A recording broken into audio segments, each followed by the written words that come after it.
To our professors and fellow future elementary educators, good morning. Today, we are assigned to be your presenters for the topic entitled Panel Discussion. So, let's start with the objectives that is going to be met after this lesson. Here are the objectives for today's topic. Know the origin and relevance of the panel discussion as an instructional strategy. Explain how to use panel discussion in social studies instruction. Develop a lesson plan using panel discussion. Now, let's start with the introduction. Teacher Madel is about to teach the issues surrounding the modernization in the community. She felt that there is need to upgrade her pedagogy. When she started plan the lesson, she thought of a strategy that will engage her students in a higher level classroom activity.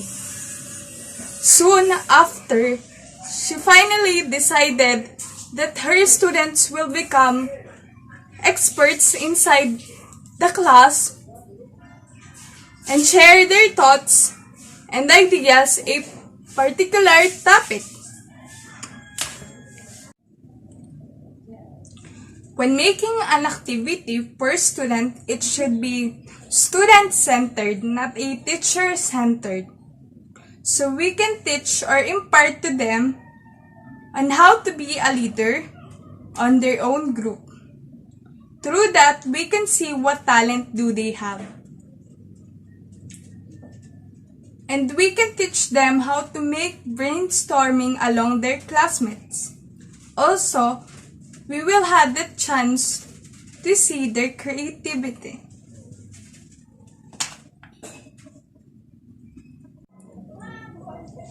Now, let's proceed with the topic. In the class, Teacher Madel divided the pupils into 4 groups with 6 members each.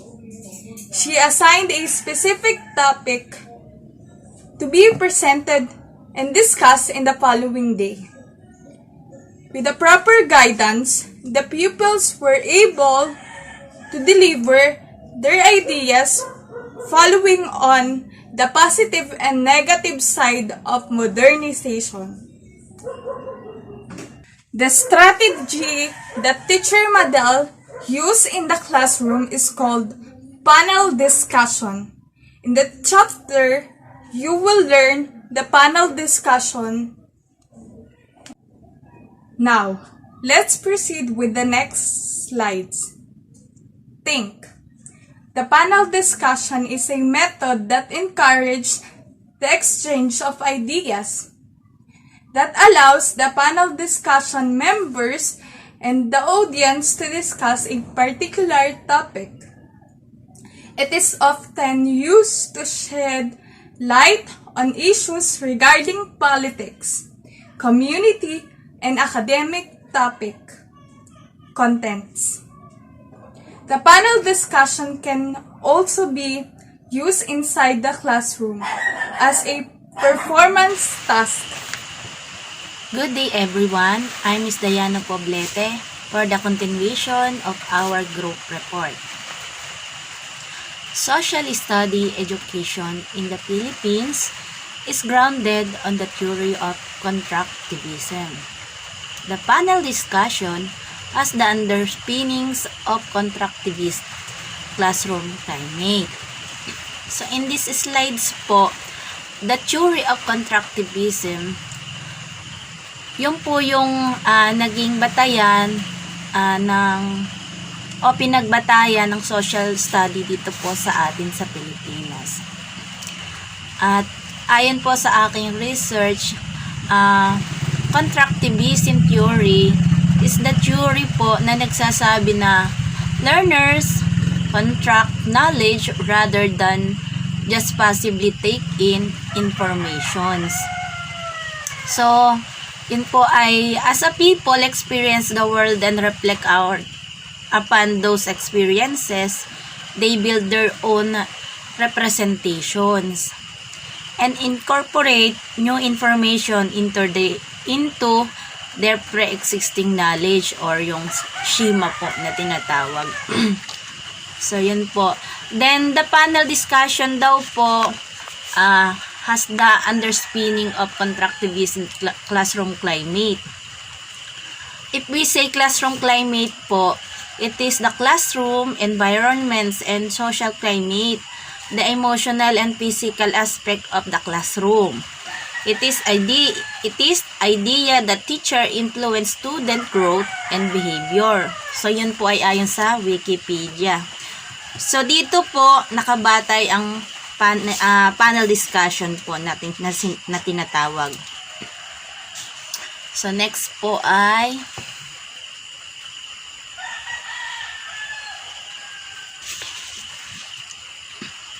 however, the constructivist classroom in more than the teaching strategies that implemented by the teacher.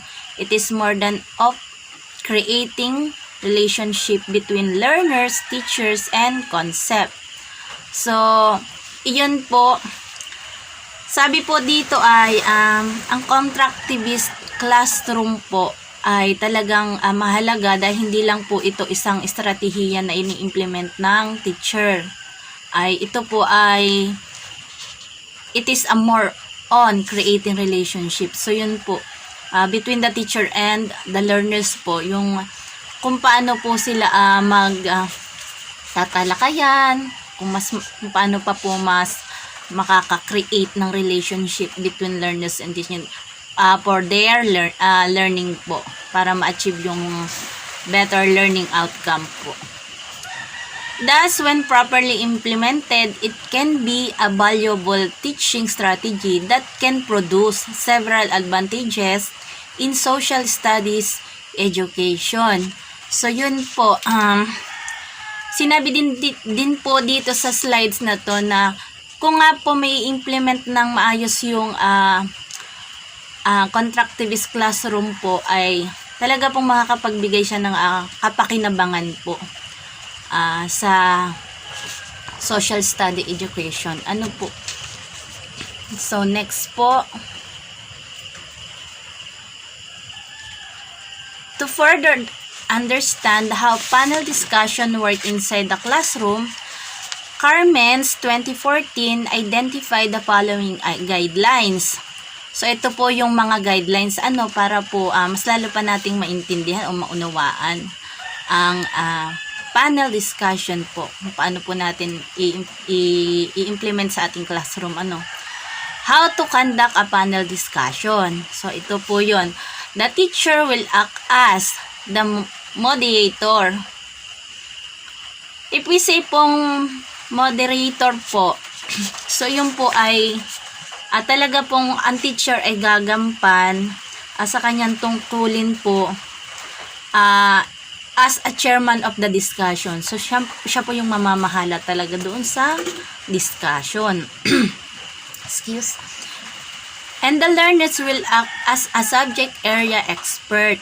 So, yun po, ang learners po, siya po yung para bang kalimitan po ay sila ang tumatalakay. Kumbaga, expert sa subject o sa paksa ng paksa. So, yun po.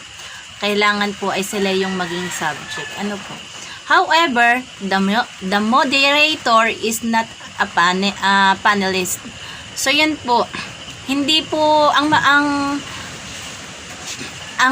moderator po ay hindi siya panelist. Kumbaga, hindi siya kasama sa pero talagang siya po yung namamahala sa discussion. Ano po? Hence, she will be play a different role.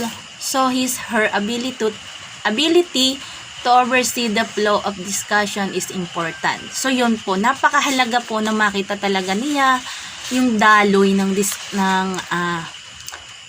discussion o ng discussions sa isang panel discussion. Ano po? Yung moderator po. Yun po yung kanyang role. Kailan po ay talagang makita niya yung flow, kung yun po ba ay maganda ang takbo, kung medyo nalilis na po ba dun sa paksa yung pinag-uusapan ng mga panelist po. So yun po, meron po siyang different role. Group the learners depending on the number of the students. It should not exceed 7 members. So yun po sa atin sa elementary po, minsan po ay kalimite parang mga 30 plus po ang estudyante. So kailangan po i-group natin sila sa at least 7 daw po na members per group. The moderator and members should create a list of interview questions. So, kailangan po ay gumawa ng listahan ng interview. During the pre-event interviews, the moderator should take good notes and discover interesting stories and opinions that each panelist can give. So, yun po. Trabaho din po ito ni moderator po, to take note po yung mga discover interesting stories po, para naman po dun sa syempre mahalaga po iyon, at yun po yung mga ibinibigay ng panelist, so kailangan po i-take note niya. Then next po, the moderator after the simple interview will then develop a final list of questions for the actual panel discussion. So, in these slides po, about pa rin po kay moderator, kailangan po ay siya po ay mag-develop ng mga pinakang mahalaga or yung pinaka-final question para po dun sa actual na panel discussion gagawin po. The idea to ask question to bring out interesting stories with spontaneously. So,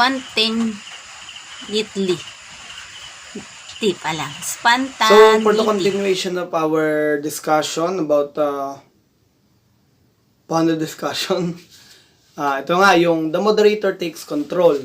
It is the moderator's job to prevent anyone from disrupting the discussion.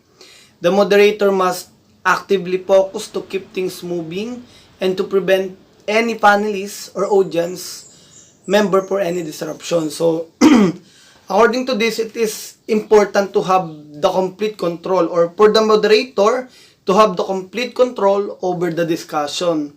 Kasi, as a moderator, isa sa focus mo, isa sa goal, ay yung mapanatili yung smoothness ng flow ng discussion, so that mas magiging maayos yung kalalabasan. And yun nga, minsan nagkakaroon ng mga disruption, yung mga distraction, mga nakakagulo, yung mga ingay, yung mga unnecessary word na sinasabi ng maaring ng panelist, maaring ng audience. So, as the moderator, it is your job to be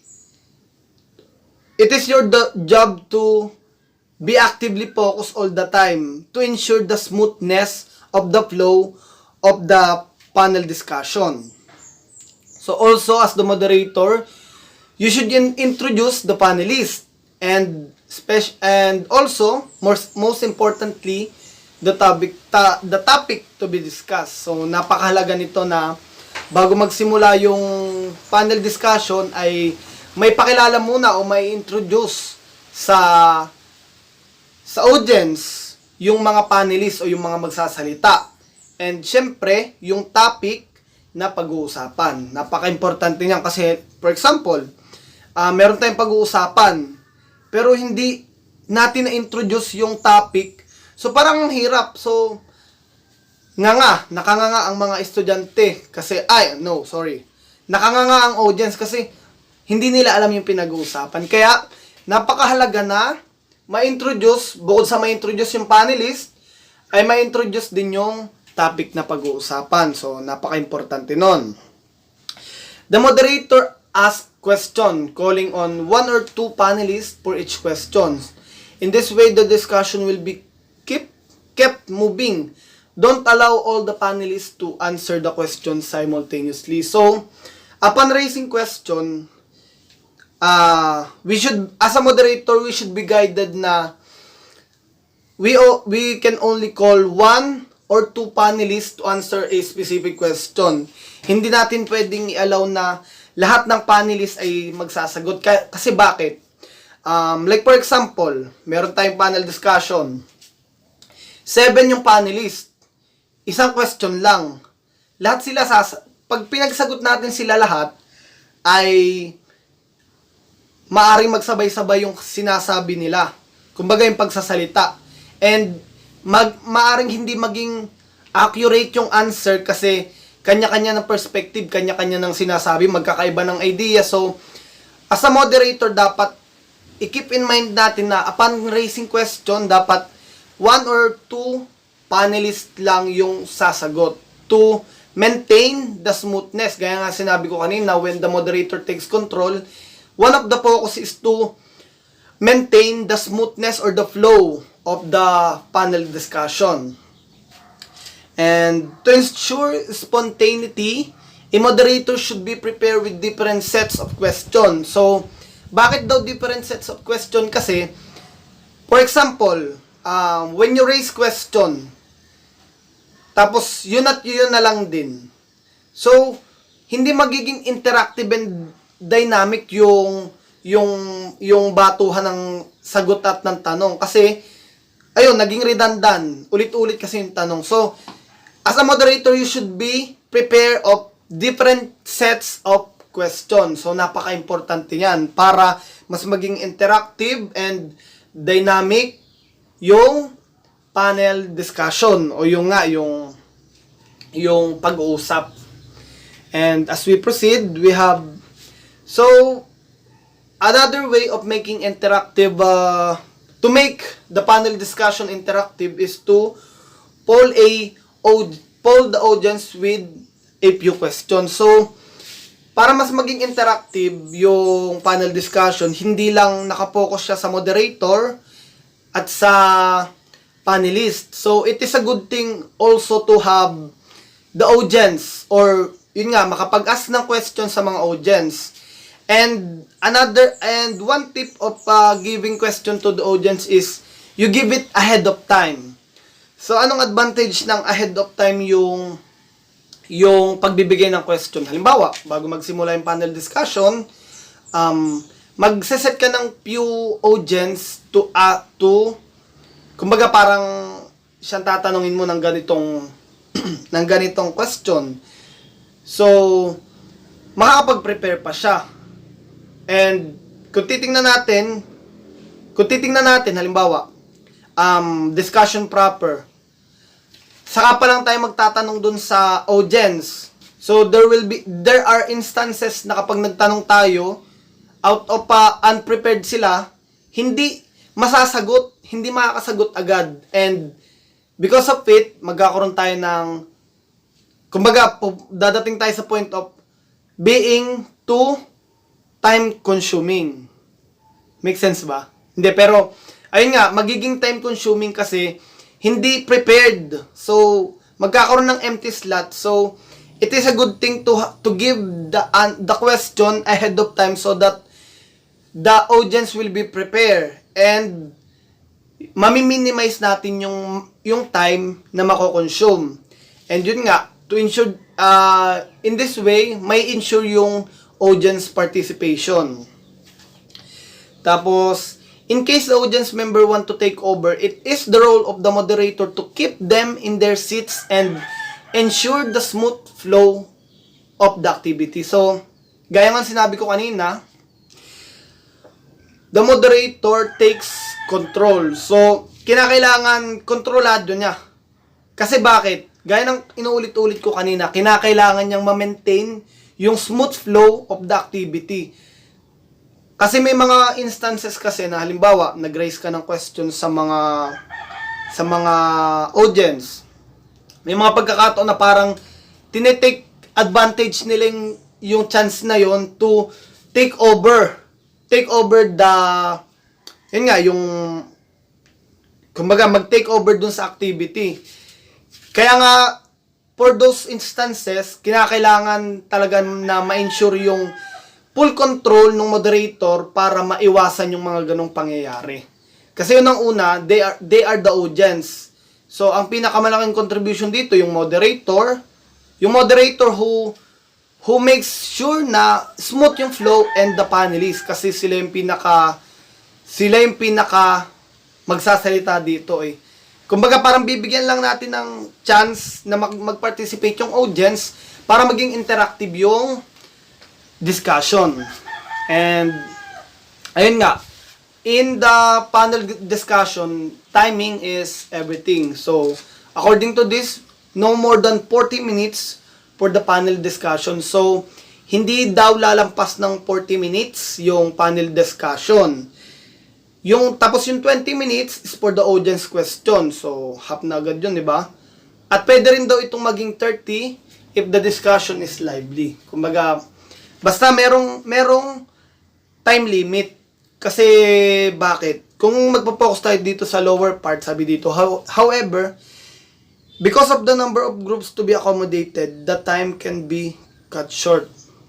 So, ang sabi dito, di ba nga, sabi dito, no more than 40 minutes for the panel discussion. Since may ilang groups pa na kinakailangan i-accommodate, pwede pang mas mapaikli yung oras. Kumbaga, sabi dito, the time can be cut short. Kumbaga, mas mapaikli pa. Pero, if we were going to follow the standard, it is no more than 40 minutes. So nga lang, gaya ng sinabi ko kanina, inuulit ko na dahil nga meron pang mga ibang groups na kinakailangan i-accommodate, ay kinakailangan putulin yung oras to give way para sa mga iba pang group na